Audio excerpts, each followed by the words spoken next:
The darkness draws me in.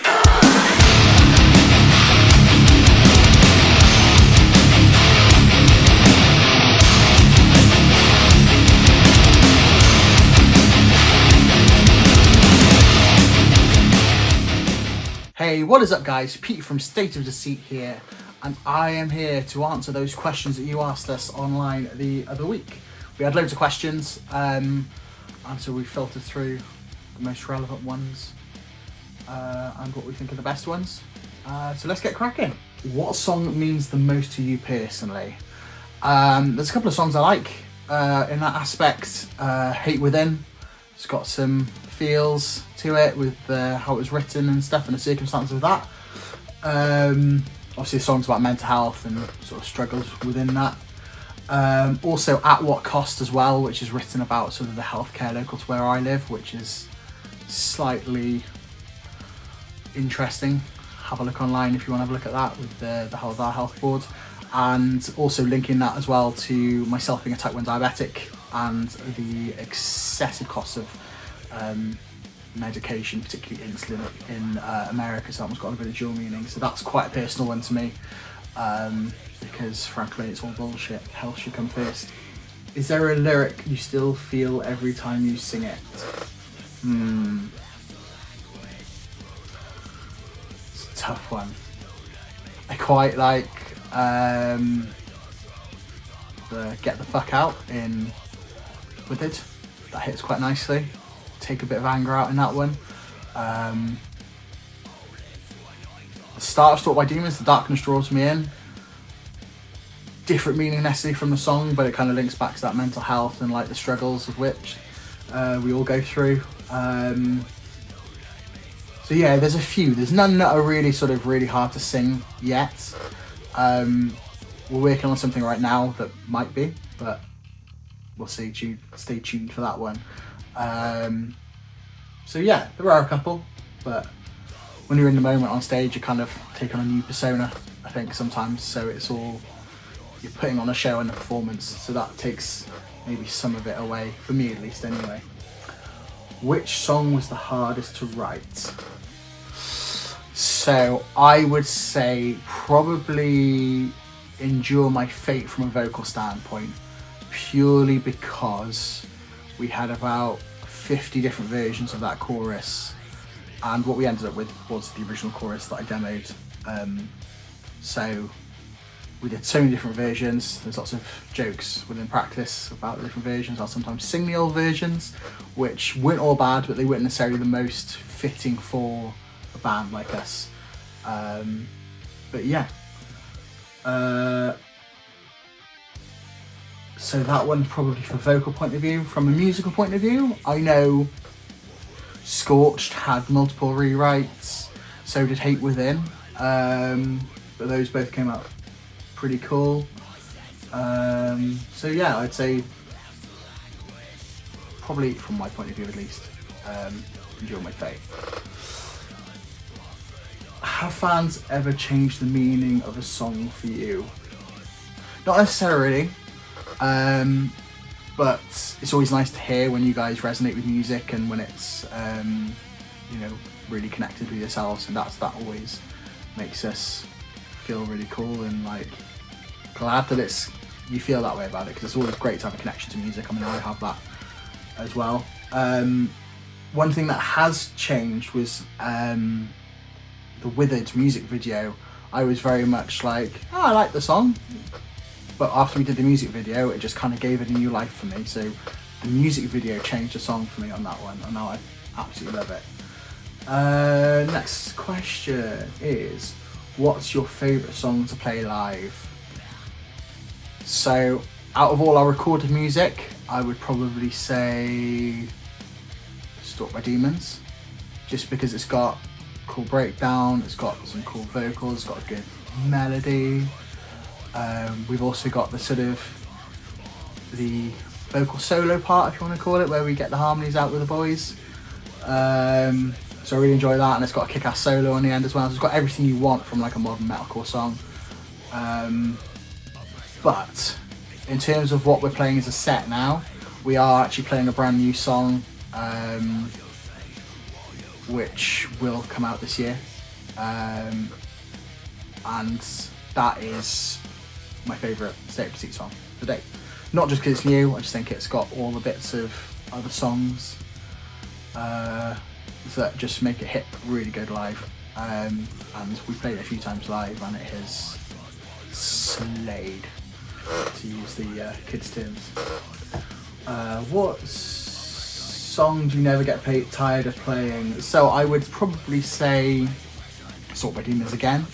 But Hate Within is always really fun to play, just because it's got a different pace, I think.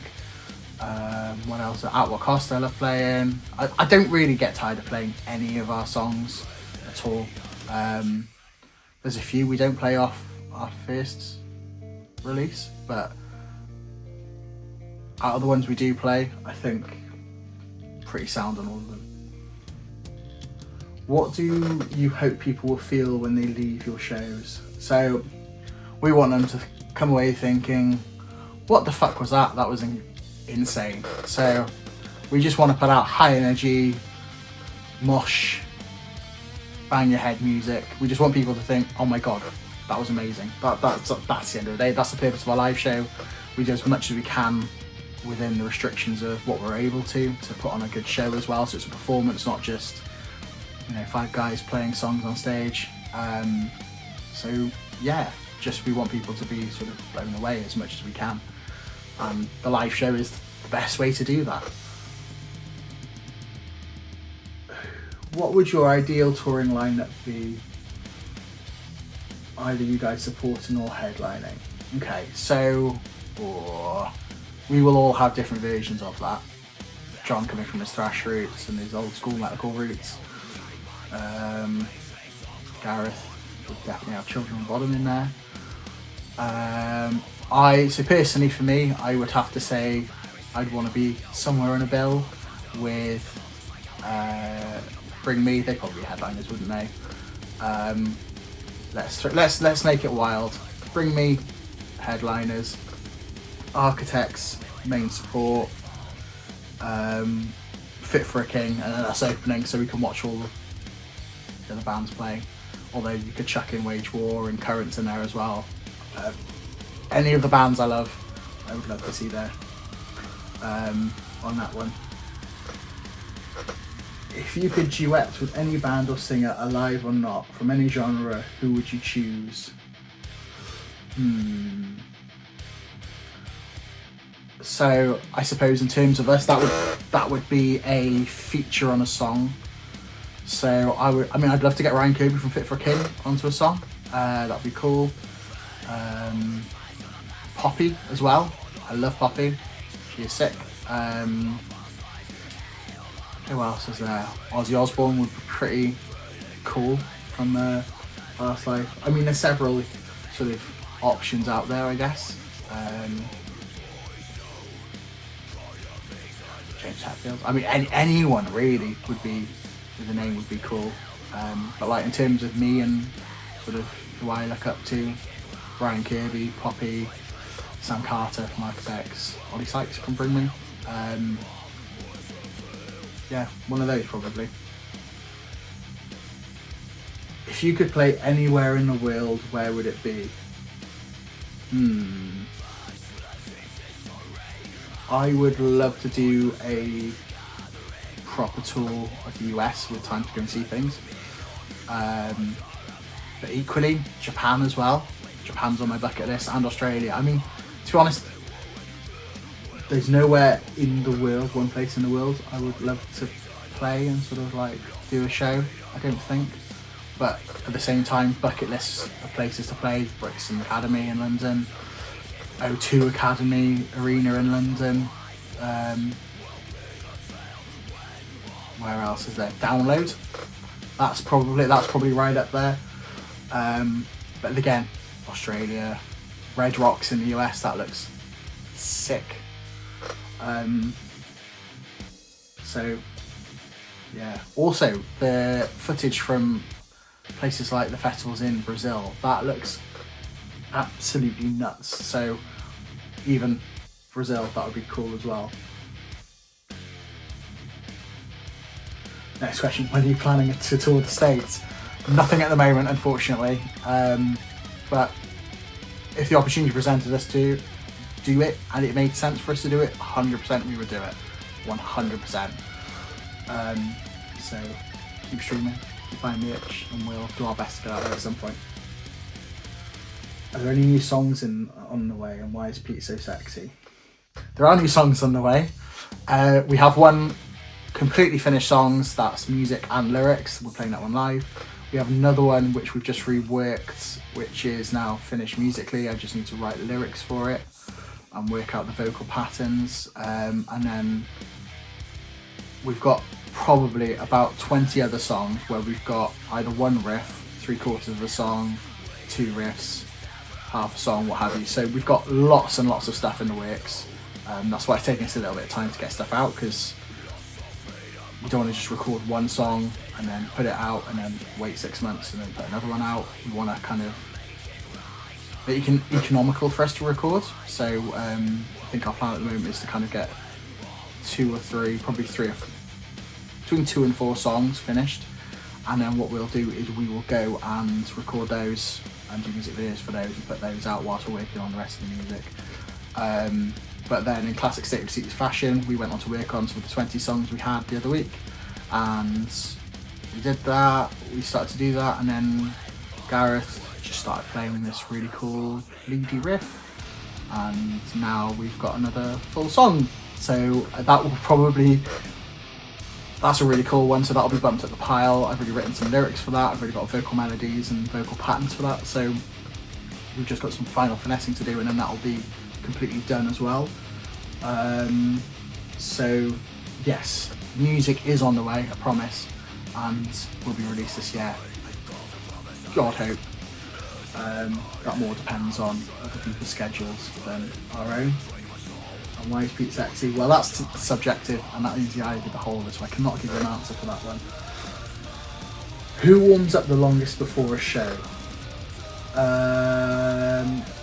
Probably me. I tend to go out about, if we have a 20-minute changeover, 15-minute changeover, I will, about an hour before we go and play, I will go and do some stretching and do a basic vocal warm-up, and then sort of half hour before we go on, I'll go out and do some more physical exertion, stretching muscles, do a proper vocal workout then, and then go to the stage from that point of view. But sort of like in terms of warming up, 4 hours before a show I won't eat any food because otherwise you feel it in your stomach. And I tend to only drink water as well, unless sort of, well, within 2 hours of the show I'll only drink water, just to keep the vocal cords nice and hydrated. What is the next question? The next question is, who is most likely to forget lyrics or mess up first on stage? In terms of forgetting lyrics, that's most likely to be me because I'm the main vocalist, and David doesn't really forget any vocals. In terms of messing up, we've all messed up. I would probably say John sometimes gets a bit squiggly with his fingers. He's going to hate me for saying that, but that's true. But I tell you what is almost more certain than someone messing up on stage is David's bass dropping out, because for whatever reason, his bass just loves to fall out. I think every single gig we've played, he's had a wireless issue or a bass issue of some sort. It's become sort of a running joke now in the band, but that will change soon, hopefully, to an upgraded wireless, so happy days for that. What's your pre-show ritual or superstition? Don't really have one. I suppose going back to the warm-up side of things, I don't drink anything other than water, sort of 2-3 hours before we hit the stage, longer if possible. No food within 3 hours of going on stage, 4 hours if I can. Then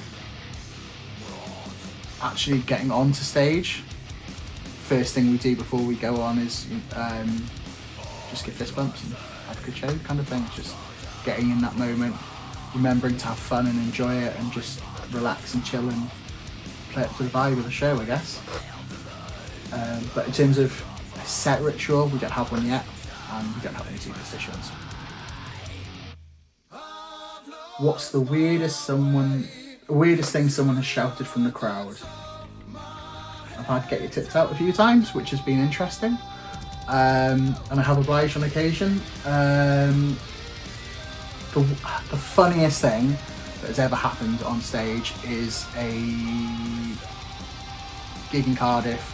A chap in a wheelchair gave me his prosthetic leg to have on stage. So for one of our songs, I'm sure there's video footage of it somewhere. Unfortunately, I don't have it, otherwise I'd edit it into this video. I'm holding a chap's prosthetic leg and chanting with that, which was pretty interesting, but also super cool that I was trusted with that guy's prosthetic leg, because yeah.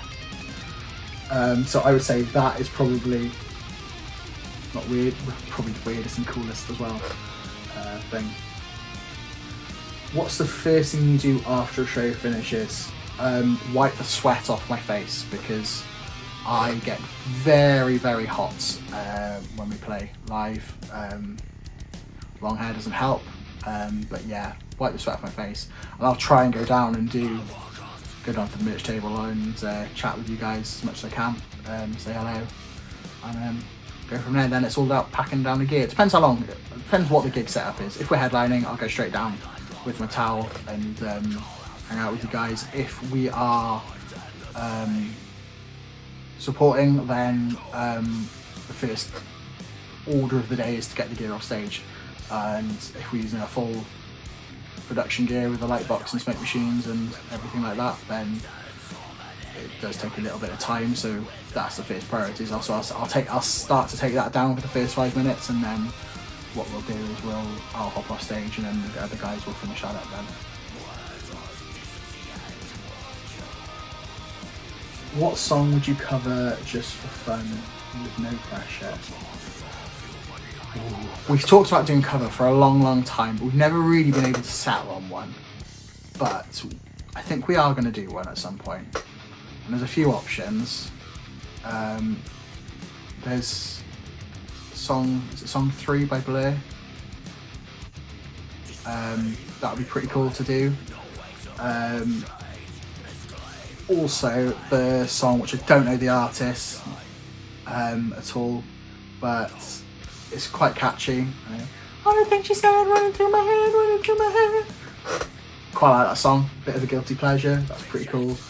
So yeah, I'd probably say one of those, to be honest, because we don't really want to cover a metal song. We'll cover a rock song maybe, but not like a hard rock song, just because we want to spice things up. We want to make it a bit different. But it also needs to be relatable, so it can't be, we're not going to go and cover something that's just electronic music, because that wouldn't make sense for us.